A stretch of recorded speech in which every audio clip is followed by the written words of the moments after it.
Okay, this should be part 3 of chapter 1. My iPad is doing screwy things. I think I'm losing some storage, or running out of storage. One of the reasons why, if you did not know why all the lectures are segmented, is because I upload them to YouTube, and YouTube only will take so much information at one time. That's why there's so many different, like part 1, part 2, part 3. I think when I finished part 2, I was talking about how Campbell and Jameson were talking about their justification for why studying presidential rhetoric from a genre or generic point of view is a good one. And so I think I did talk a lot about that. The stuff that's really important is sort of toward the end. So on page 15, paragraphs 19, 20, and 22. And so one of the things I just wanted to highlight here before I get to the next couple of sections, and this should be very, very brief here, is that they're interested in looking at the form of how the speeches or multiple speeches fits a certain structure, but also the function, and how possibly effective they are within a given context, and how those discourses or those genres sort of function. But also there's this idea about how they look at how genres become innovated, but also this really interesting idea of transcendence. That's the very last paragraph in this section of chapter 1 on page 16. They are interested, they say, in characteristics that transcend individual responses to conditions at a particular moment. As a result, we focus on the type we are analyzing, or because they're a deviation from the norm, test the generic perspective we have taken and so require special comment. Our treatments of such masterpieces, they call these things, as Washington's farewell, Jackson's bank veto, Lincoln's inaugurals, and Lyndon Johnson's speech on ascending to the presidency, have as their purpose not the explication of these speeches as such, but rather an understanding of a type of discourse. As masterpieces, these exemplars both illustrate and transcend their genres. Conversely, we examine Jimmy Carter's unsatisfying farewell and Gerald Ford's unsatisfactory remarks accompanying his pardon of Dick Nixon. And so there are things, the types of speeches that didn't do well because they did not form or function as the way they perhaps should, but there's also that are masterpieces because not only did they function the way they should have, given the generic constraints and elements, but they were so sort of transcendent, they were so sort of novel within the framework that they became sort of awesome, wow, coolness. I was trying to come up with an example, and I don't know if this was in the previous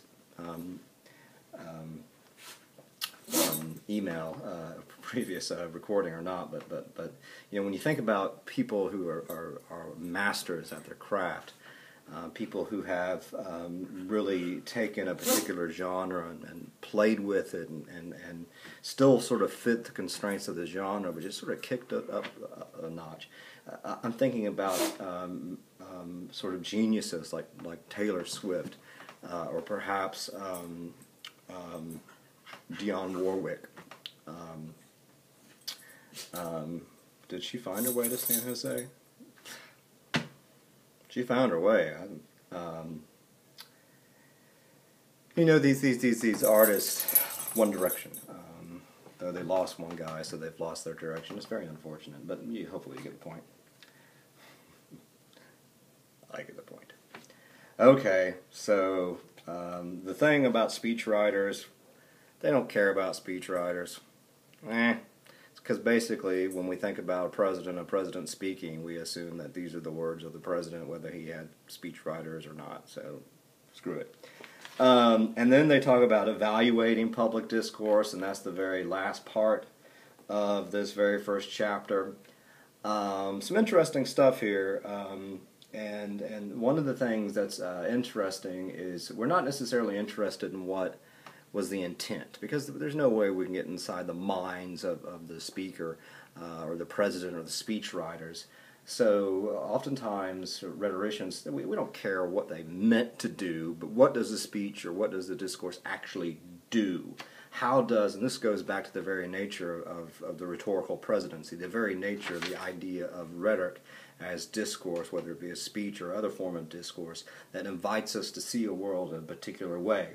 So that's whether they meant to or not. So that's what we're thinking about. How did the speaker invite us to see the presidency, invite us to see the American citizenry, and help us to see a certain situation, whether it be a war or a scandal or whatever, see it in a particular frame, a particular way. Again, rhetoric crafts our social reality. It crafts or frames the way that we see things. So we're not necessarily interested in mind reading or thinking about what presidents intended to do. So we're thinking about context, all this type of stuff, and understanding how did the presidents, possibly out of intention or not, meet those expectations or not. And it's hard to measure effects, and cause-effect relationships, as you well know, are sometimes very, very difficult to manage and to think about or to showcase without some sort of real experimental design. So we can't say, okay, the president spoke and then magical things happen. I mean, it's more complicated than that. And so, but even the idea here is that we can still evaluate public discourse from this generic point of view, to see how presidential discourse sort of adheres to that or not, how the president might do something novel or transcendent that makes the situation or the speech a masterpiece. So I'll let you sort of read all that type of stuff, but we are, we do want to evaluate this discourse. Say, hey, this is good stuff, or this is bad stuff, or the president met those constraints and did a good job, or not, blah, blah, blah, blah, blah. So I'll let you look at that. Parting shot here. The innovation section, which is actually the very last section, is just innovations that they have in this book, because this is I think the second edition, or they had written something about all this stuff. It builds on earlier studies of presidential rhetoric, basically, and so I'll let you read that. It's just basically more justification for why what they're doing is perhaps a little bit different than what other people are doing. It's not terribly important to me. But what is terribly important to me is that the main thing, again, here, and this is the other idea here, we're looking at, rhetorical acts are bigger than just sort of one speech. So we're trying to appreciate the heritage or the genealogy or whatever of presidential speech making in a way, and how certain speeches sort of fit into the genealogy, fit into the custom of presidential speech making, yeah. And then how, through conforming to constraints or modifying those constraints, through rhetoric, through discourse, how did the president try to assert power over other branches of government? And therefore, how did discourse or rhetoric alter the role of the president, since it isn't, and the presidency, since not everything is mandated or spelled out in the Constitution.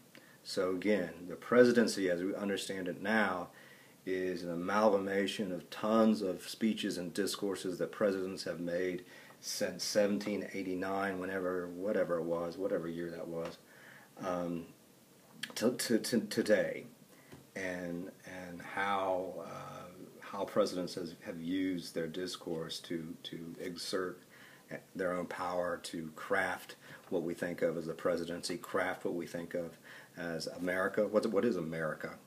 We create that through discourse. What are Americans? It's an imagined community, created through discourse. And so rhetoric, again, is muy, muy importante. That's really it for Chapter 1. Do you have anything to add, George Washington? I gotta guess my finger puppet. No. He does not have anything to add. Thank you. Take care, and I'll be back with you at some point.